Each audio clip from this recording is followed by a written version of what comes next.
Hello, good evening. I'm Oral Gibbes, and welcome to the special edition of Oral Gibbes Live. The late Mr. Frank Mingo was a guest of Oral Gibbes Live on many occasions.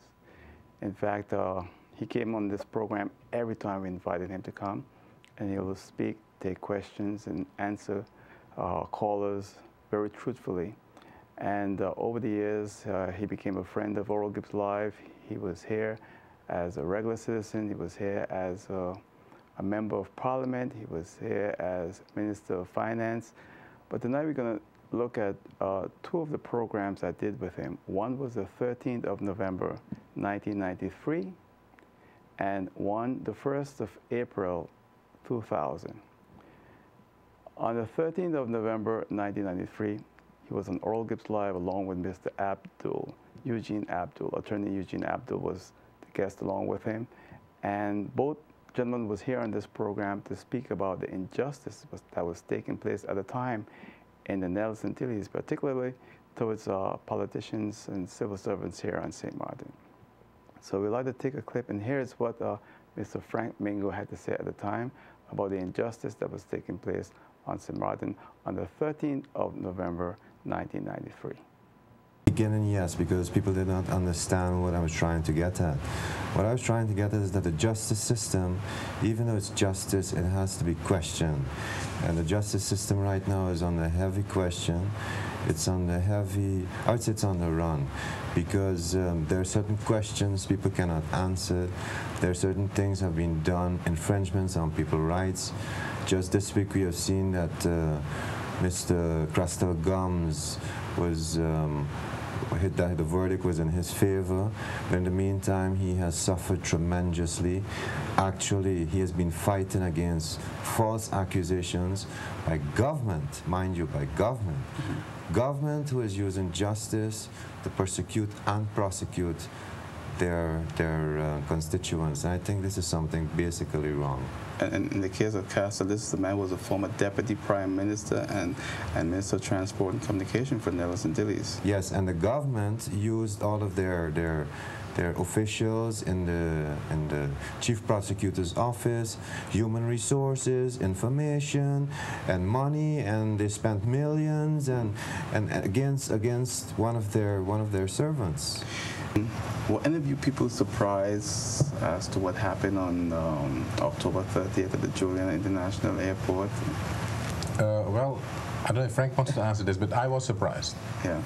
I was not surprised because there are a lot of things taking place that people do not understand. They're getting impatient about it. It is not dealt with properly, and it's not really surprising to me that at one time tempers flared up and got out of hand. Because when people look at the Mountain people, they look at them as very quiet people and so forth, and going in front of a plane is like you're putting your life on the line there. Yeah. It was an outburst of emotions. I mean, I think the people could not control themselves. It was a sudden outburst of emotion. I think the people of Solidarity, I think you have to give them a lot of compliments because they have been able to help people vent their anger controllably, that it did not get out of hand, because this is one of the things we fear mostly, is that people will get in crowds, get emotional, it gets out of hand, they start to run around and maybe plunder or whatever, and these are things we have to try to avoid. I think the group of Solidarity did a very, very good job in that. In case you've just joined us, you're watching a special edition of Oral Gibbes Live. The clip you just saw is from the 13th of November, 1993. That's the late Mr. Frank Mingo, along with attorney Eugene Abdul, speaking on this program on the 13th of November, 1993. And then on the 1st of April, 2000, Mr. Mingo was here as a member of parliament. And as a member of parliament for the Antilles, I invited him to the program. We spoke mainly about the upcoming referendum that was scheduled for June of that same year. So the rest of this program will be focused on the interview of the 1st of April, 2000 with the late Mr. Frank Mingo. At the time, he was a senator in the parliament of the Antilles. St. Martin, in terms of what the people want, done. And there's complaint that the government don't have sufficient money. The U.S. Minister of Finance on the federal level. I guess you can understand the problems that the island government is facing now. Yes. Especially after the hurricanes that we went through, a lot of the infrastructure was damaged. So we need huge amounts of money on this island to repair that infrastructure. But not only to repair it, it has to be built in such a way that for future hurricanes, that we can stand the amount of water that comes down off the hills, that it could flow to the sea, that we have certain breakers or breaks, that floodgates that would stop the ocean when the wind is from the south and the sea is pushed into the Phillipsburg area. So those are things that we have to look at. The roads have to be constructed different. You see at the moment when there's heavy rainfall, the roads are flooded, and because of that, the sogginess under the road, there's no support, so the roads actually disintegrate. So there's huge amounts of money needed to tackle those problems. On top of that, we have to continue, of course, with our normal development of our normal services, public health, schools, education. So we need vast amount of monies in this community to develop this community. At the same time, our problem is that some of our tax revenues are shared with the federal government, and the federal government has their problems, deep financial problems, and they too would like to see their revenues increased, and they are knocking on the doors, or have been knocking on the doors of the island territories to increase their revenues by ways of increasing taxes. And this, of course, has met some resistance, quite some resistance, especially on St. Martin, because we feel that the revenues, if we are going to get additional revenues, they should remain on St. Martin to tackle the problems that we were just talking about. And this is where the difficulty comes in, because we hear the austerity measures. We hear now that the federal government has met the conditions for the IMF. Is that true? No. What has happened is the following. I think I should brief the televiewers on this so that we have a clear view of what happened. At one particular time, the combined deficits of the island territory of Curacao and the federal government was at 255 million guilders. And the IMF, who does a screening once a year, said that definitely that deficit was too high and it should be brought back to between 90 and 100 million guilders. Their reason for bringing it back so drastically was because they felt that locally there would not be enough monies to refinance and finance the debt position of the federal government and the island territory of Curacao. Some exercises were done. After the exercises were done, we discovered that to bring it back to 100 million or 96 million guilders deficit combined, that it would ask or demand so many austerity measures on the islands that especially the Democratic Party of St. Martin said no.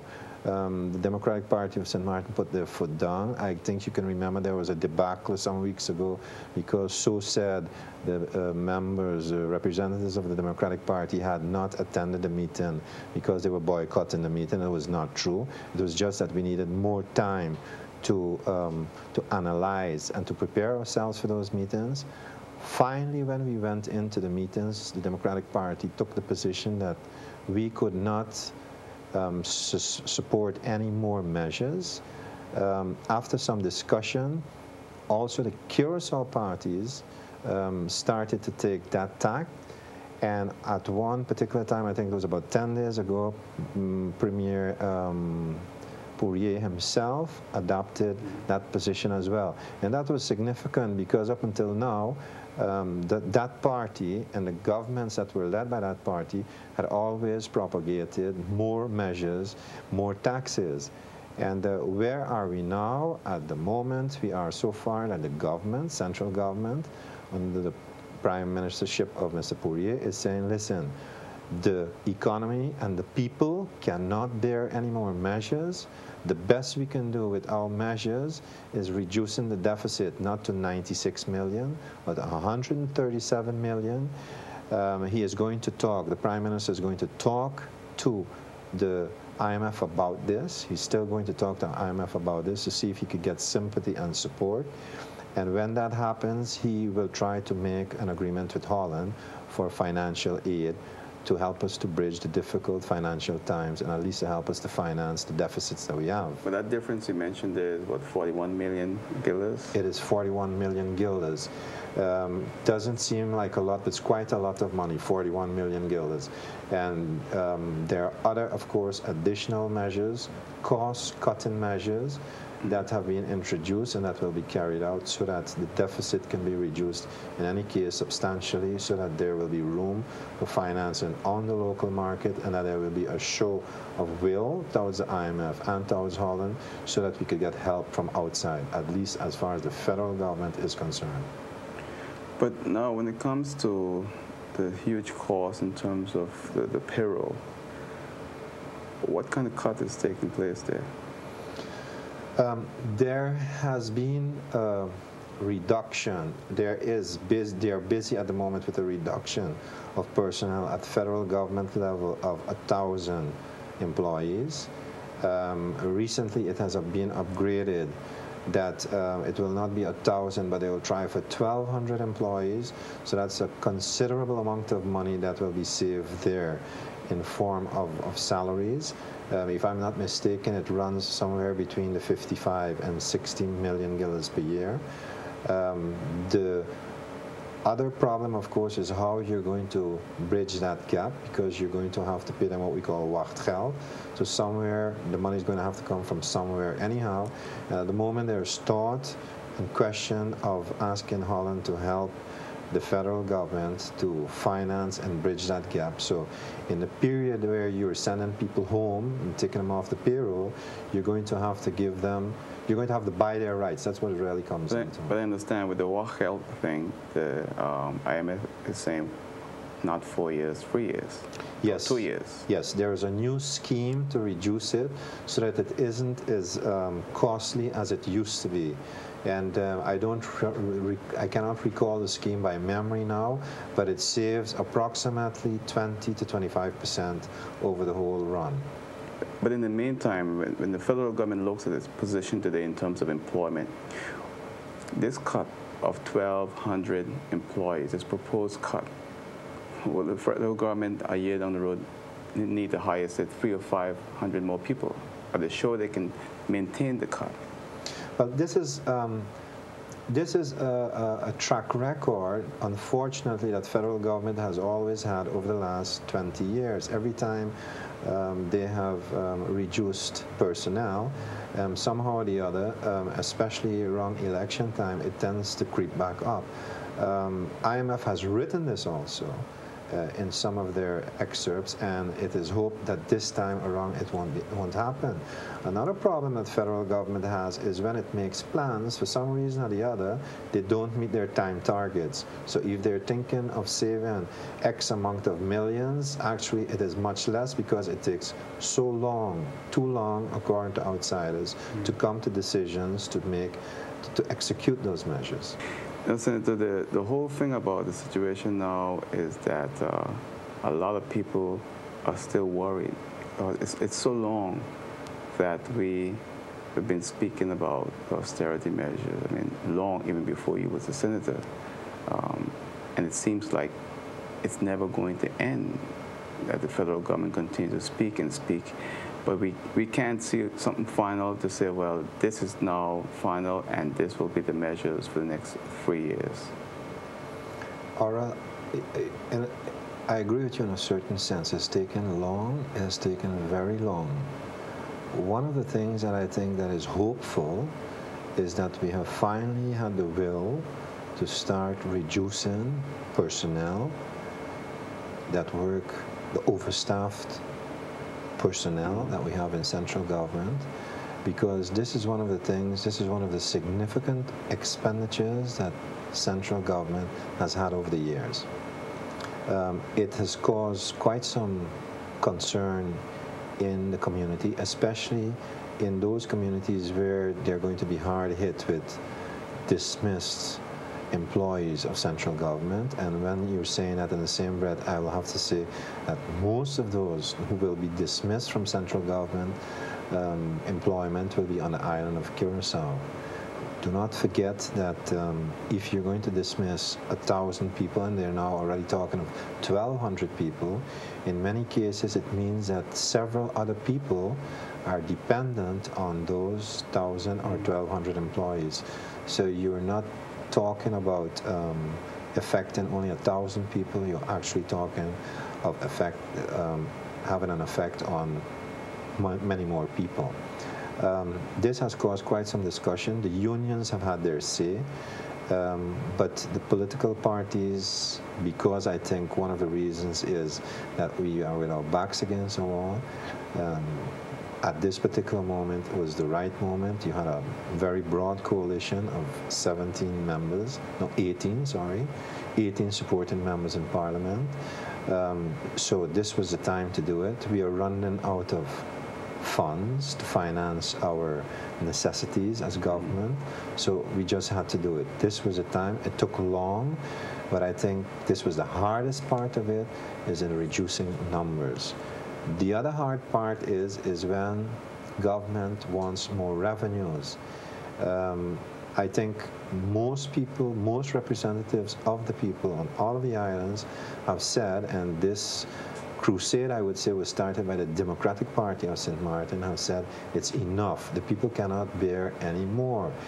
If St. Martin, if we are going to do anything in raising revenues for government, that additional income for government that is going to be raised on this island will have to stay on this island to help and support and finance our further development. Sometimes I wonder if we will ever get out of this problem. If you look at it from a purely financial point of view, for many years the federal government has been competing with the private sector for money. Money has become more expensive, interest rates are high, and the federal government is still doing it. They're issuing bonds every year at almost 10%.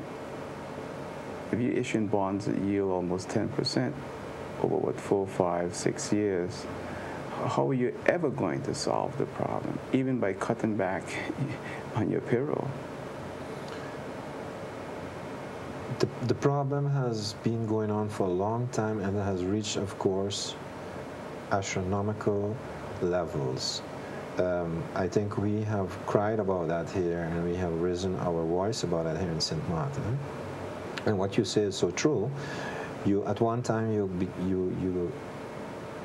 get into a vicious circle, a spiral actually, and at this particular moment we are in a situation, central government is in a situation where if we do not tighten our belt, plus get some serious structural financial aid from abroad, then we're going to face serious problems. That's for the federal government. Yes, we have waited very long. We come back to that factor again, waiting long before we have taken decisions.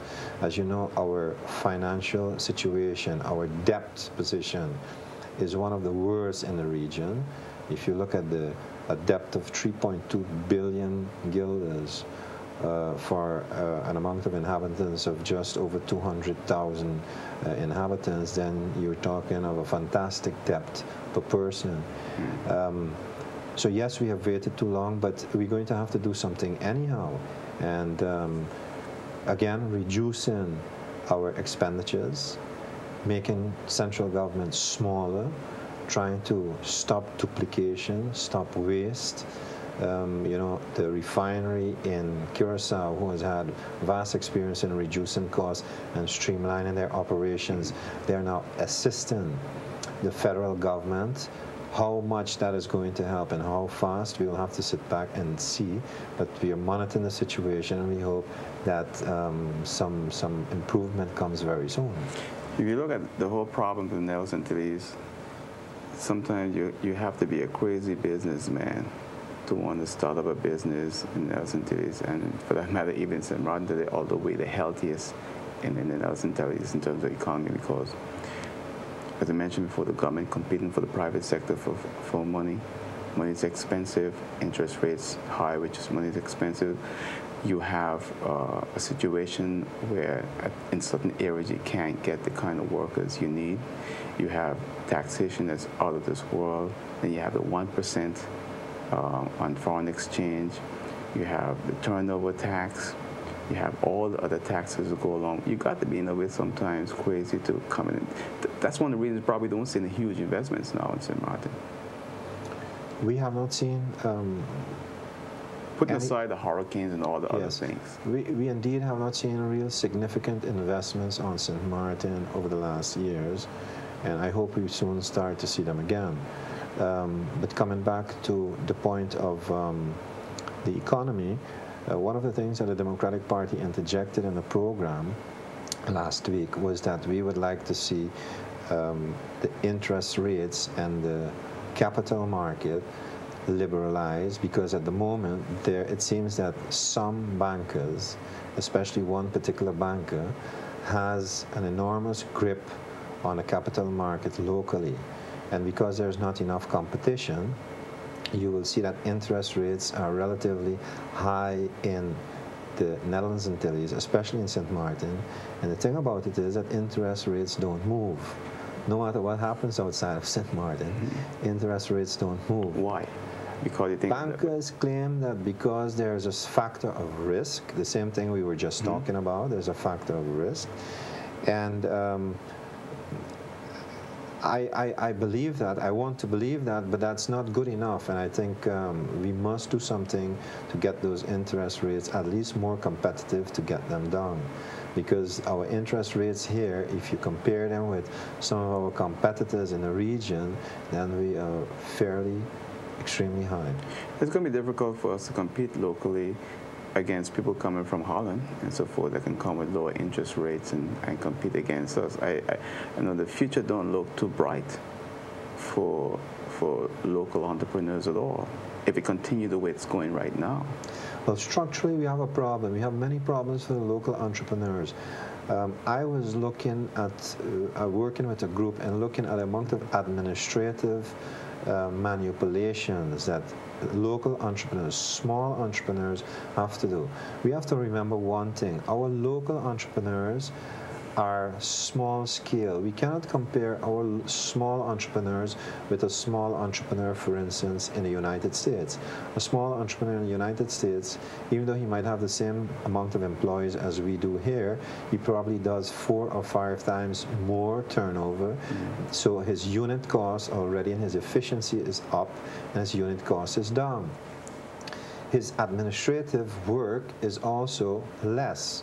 If you look at the amount of administration that we have here and the red tape that we have to deal with on a month-to-month basis, a lot of your time. Just in forms alone, just in assessments sometimes that are sent to you wrongly, but then you have to get someone to write the letter, or you have to write the letter.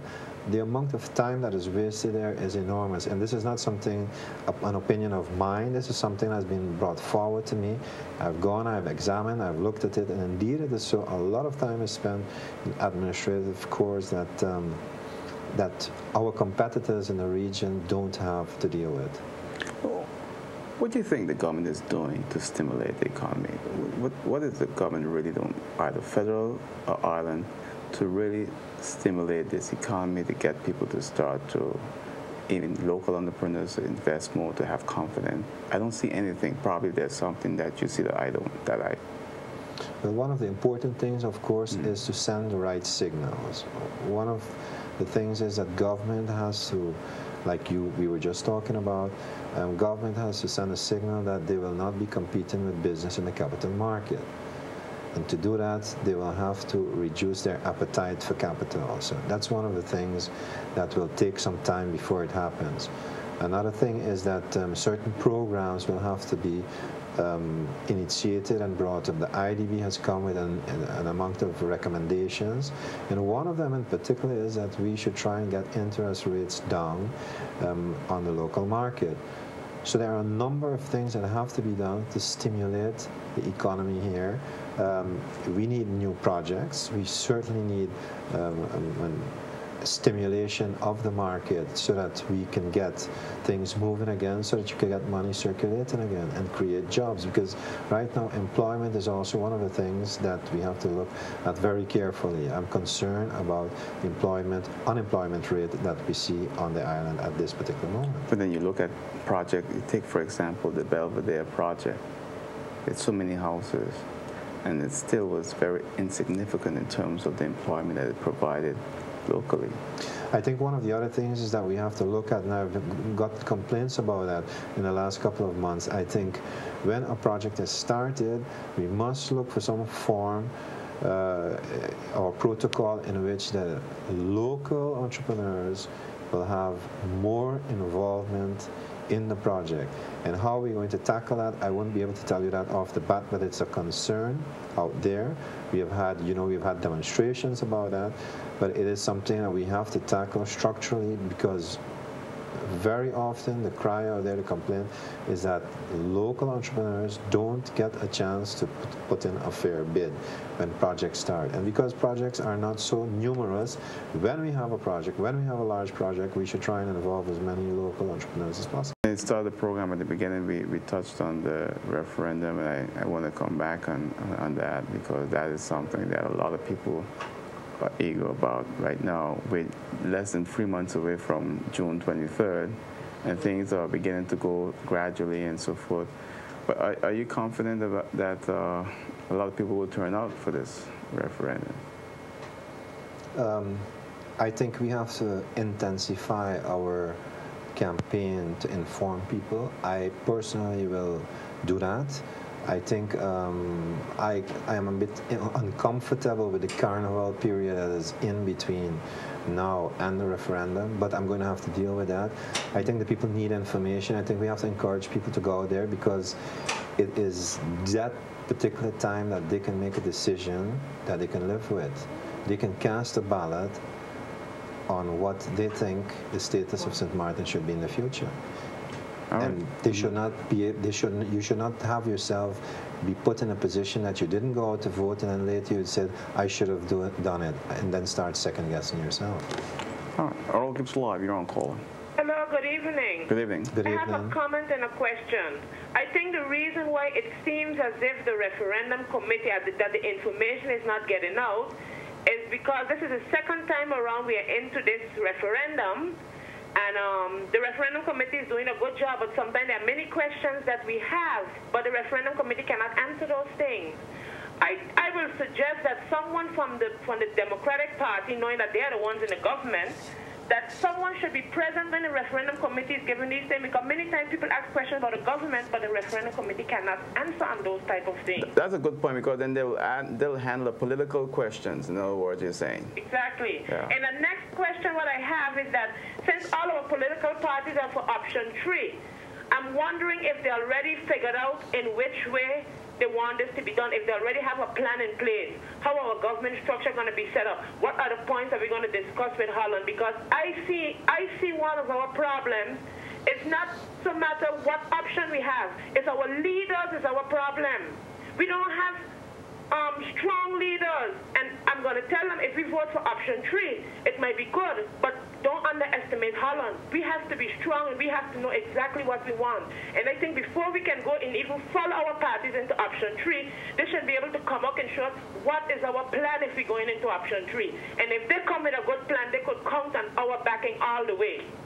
Okay? All right. I would like to thank that lady for her wise remarks. It was striking. Yes, I agree with her that probably we should have a better question and answer sessions by the leaders of this country, of St. Martin, by the politicians, and it should be open to all of the public.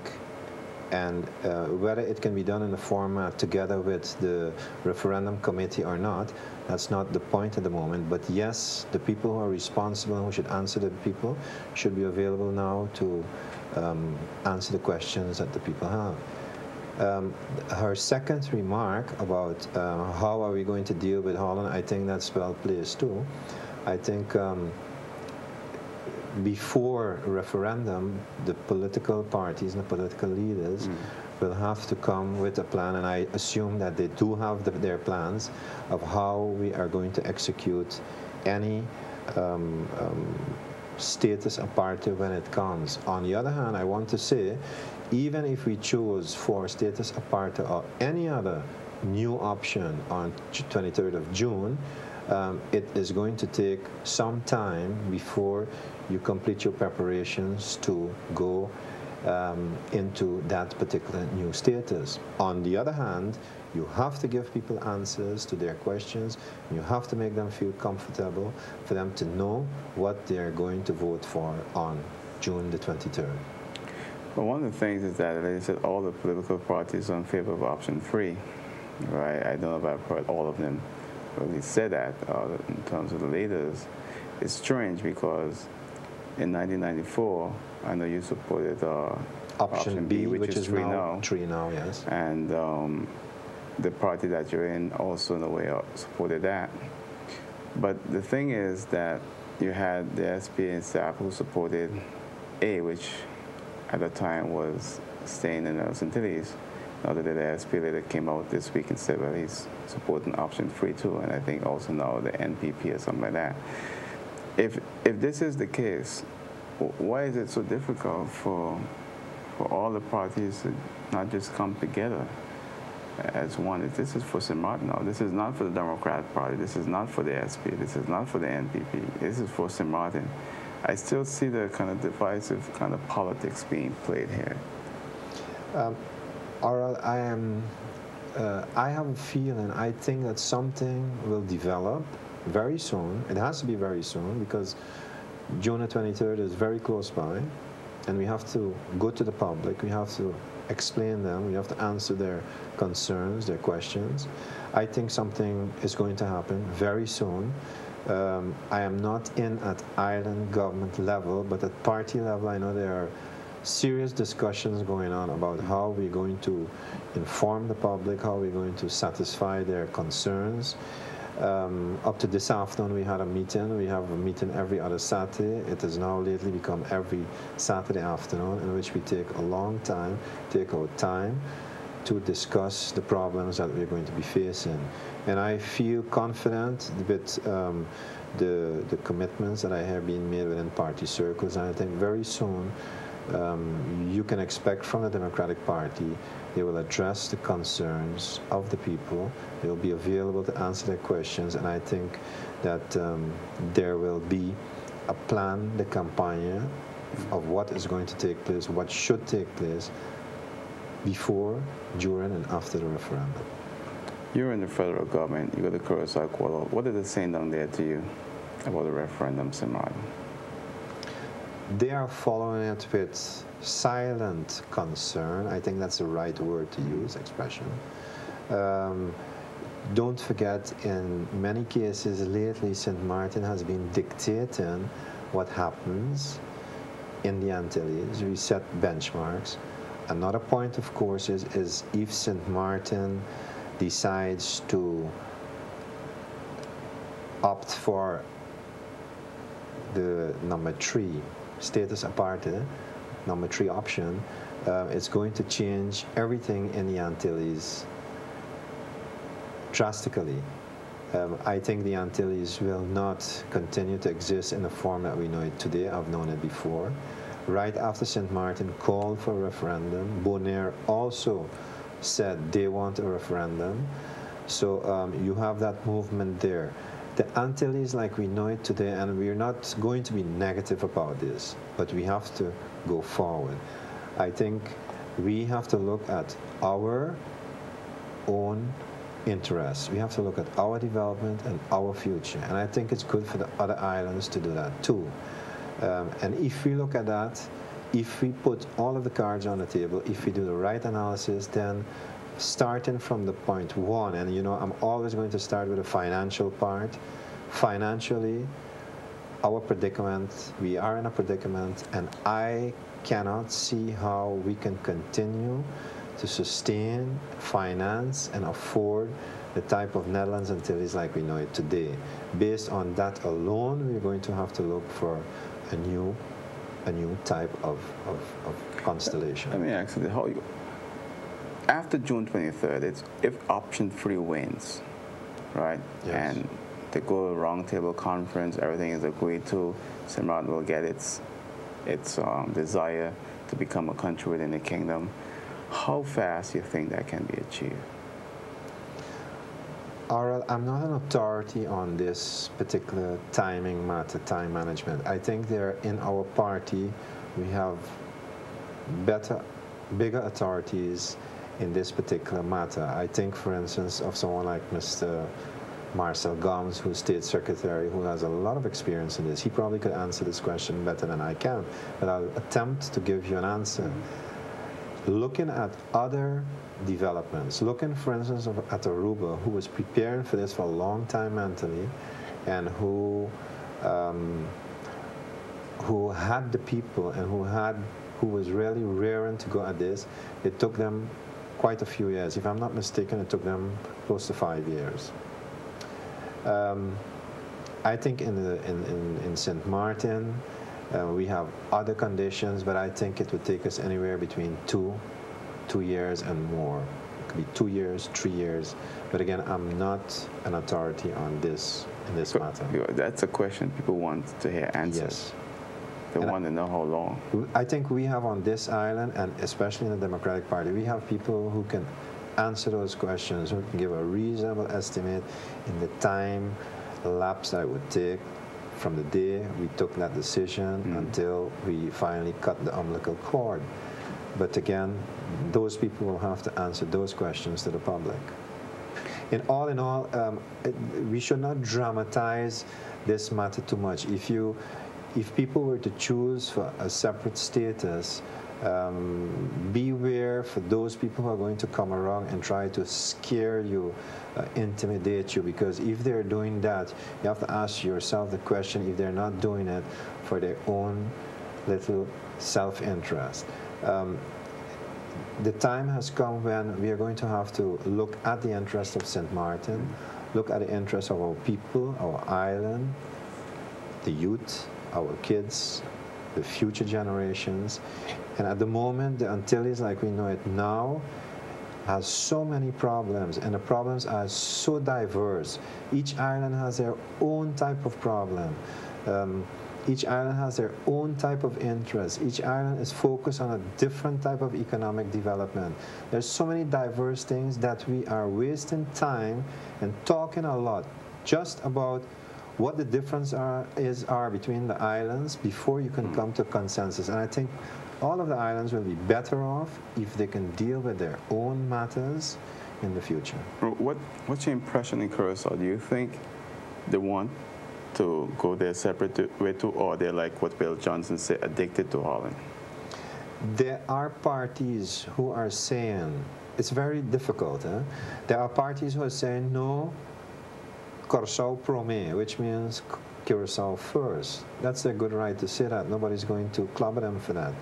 But there are also parties who say, no, they're very federalist thinking, and they say, no, St. Martin is a part of the Netherlands Antilles, and we're not going to give that up.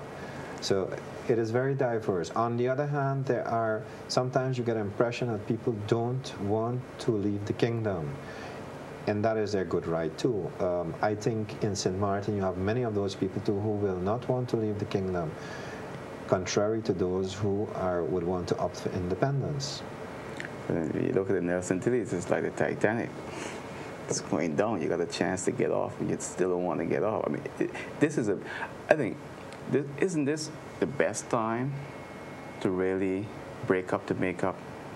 You look at the Aruba. You look at Aruba and the Nelson Antilles today, and I think they're at a better relationship than they were 15 years ago. I agree with you fully on that. You made a very interesting remark there. Isn't it better to break up to make up? I don't want to comment on that right now, but I think even if we were to go in a separate status in which we would stay within a kingdom, I think in the world as it is today, you would see certain protocols and certain agreements being developed in which the islands will have to continue to work together. There are certain things that they will have to continue to do. I mean, even up to today, 13 years, 14 years later, we are still dealing with Aruba to share assets and liabilities that we shared so many years ago in the Antilles. So, you know, I look at it like this. If President Clinton can risk his life to go to Pakistan and to all those other countries there where it is volatile and where security was considered to be a major problem, it's because he thought it was important because we are living in a global village. So I think in these particular days, I don't see where the separate status should be a scare for the people of St. Martin or any of the other people of the islands of the Antilles. Yeah, look at President Clinton also used quite some clever security tactics by using two Gulfstream unmarked aircrafts and everything else. I think that was very ingenious. Yes.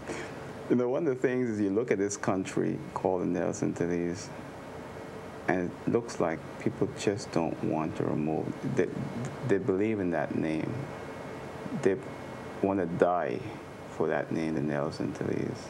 They don't see what has happened. It's like you have a house with 5 children, you're saying, okay, it's time, kids go. I can't afford to feed you all anymore. Everybody go their separate ways. They all come on Sundays to eat, but you're all out there doing your work. And I think that's part of the Nelson Antilles today, breaking up to make up when I use the term. But I think you look at the other problems in terms of our spending habit and how spoiled we have been. It's very difficult to change your way of life that you've had for 40 years.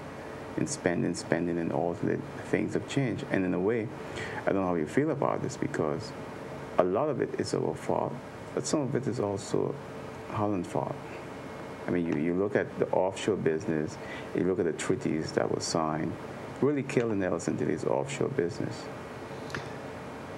Definitely, all parties involved have a certain amount of responsibility in the failure of the Netherlands Antilles. On the other hand, you must not forget that the Netherlands Antilles was put together, was created in a closing of the colonial era. So it still has those traits that we want to get rid of. Yes, Holland has a lot of blame to carry in this and a lot of responsibility.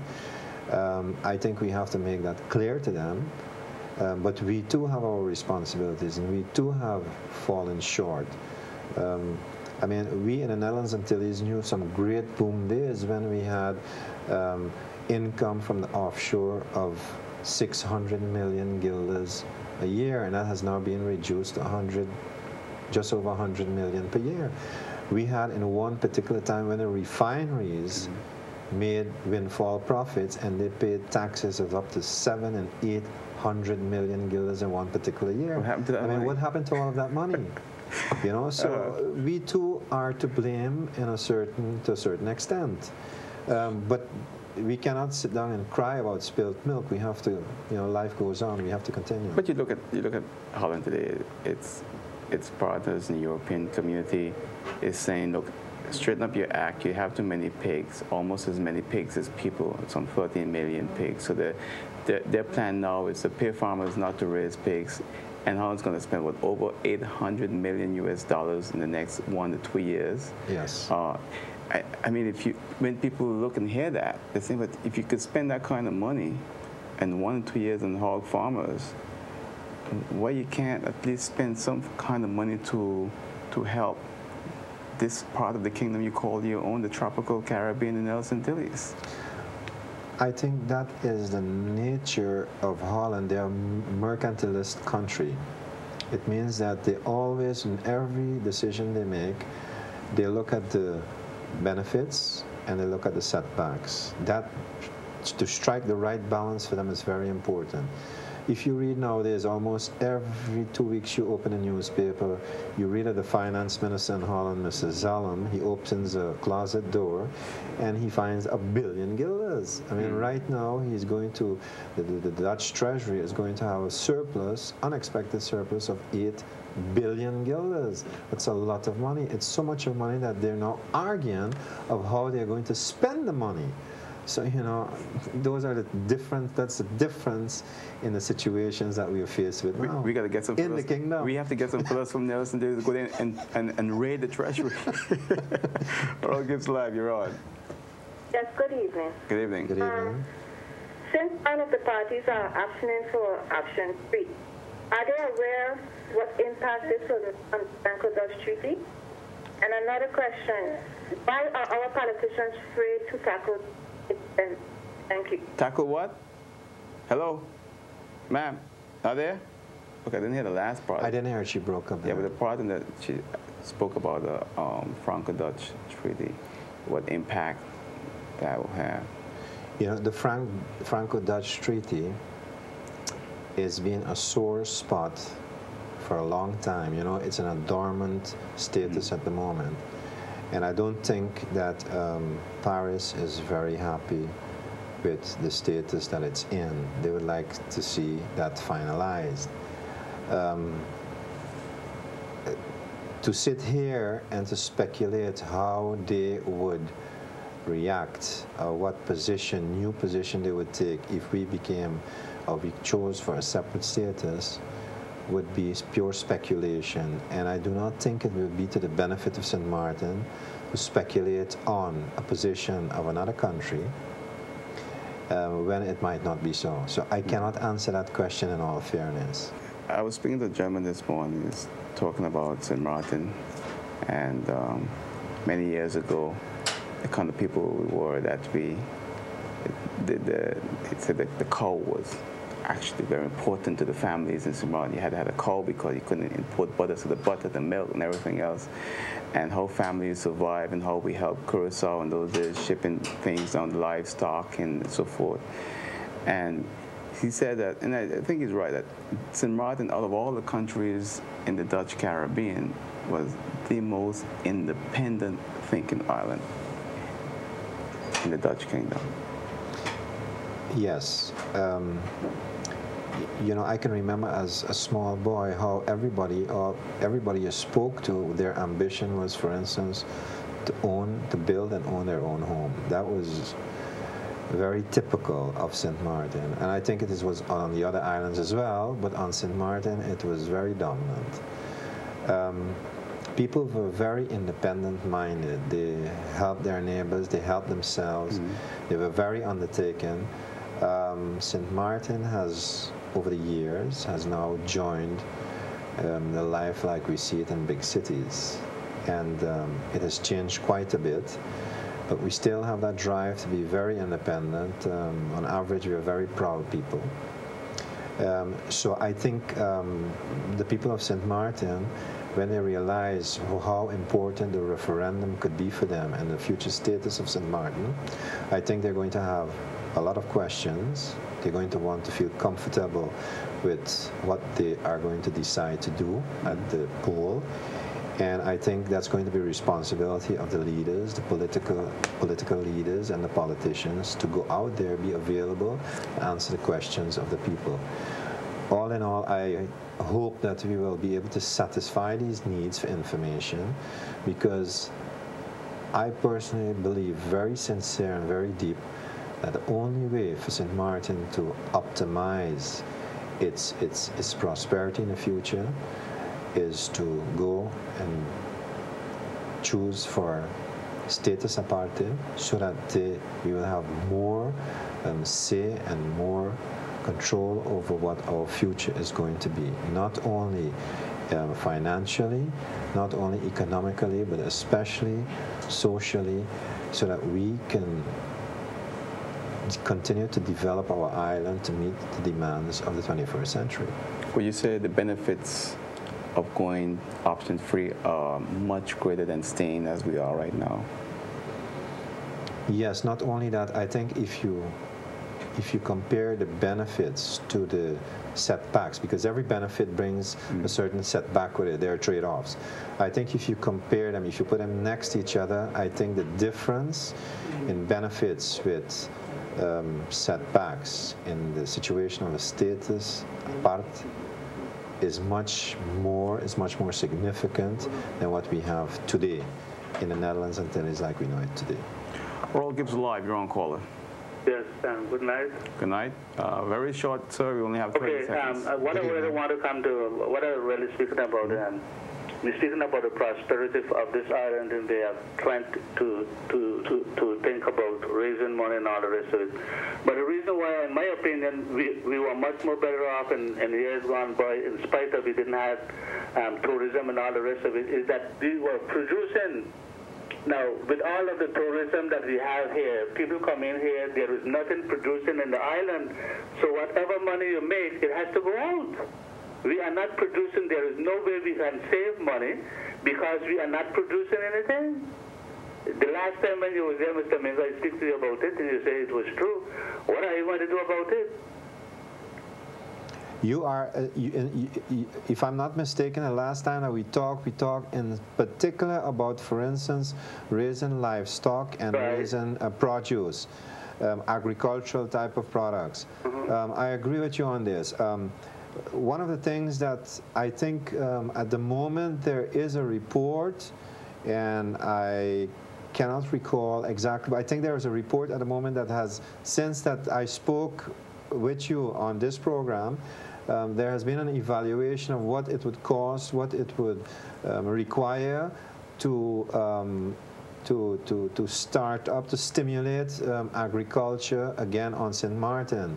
And in the report, I think they said that agriculture on grass, like we used to do it out of pure necessity to survive years ago, with the type of weather we have, with the type of scarcity of rain until recently, a couple of months ago, that it would not be competitive. But what it did say is that smaller type, small scale agriculture, specializing in certain products and special produce, that yes would be able to at least replace a certain amount of the import that we have now of produce and fruit, so that it would save us with, it would save some of the drain or of the foreign exchange reserves that we now have paying for imports. Senator, we're out of time. Okay. Mr. Richardson, I want to thank you for calling. Sorry that we can't speak any longer. Okay. All right, thank you. Thanks for your call. All right, Senator, very quickly, 20 seconds, anything you want to say in closing? I would like to encourage people not only to wait, but also to go out and gather information about their future political status of St. Martin. It's very important. And if they have any questions that I can answer, I would like to do that. And I would advise them to have a very sharp look at option 3, in which St. Martin will have a separate status in the future. Thank you. Thank you so much, Mr. K. And that's it for this evening, this special edition on the life of the late Mr. Frank Mingo, who appeared on this program many times. Mr. Frank Mingo was a member of Parliament for Nelson Antilles and went on to be Minister of Finance for Nelson Antilles. And we would like to extend our condolences to the entire family, the late Mr. Frank Mingo, who will be dearly missed. He was just a remarkable St. Martiner, always willing to share his opinion, ideas, take questions, answer any tough question. He will be dearly missed, and it's hard to find people like him today on this island. But again, our condolences to the entire family, the late Mr. Frank Mingo. And that's it for now. I'll see you next time right here on Oral Gibbs Live. Until then, good night. Take care. Bye.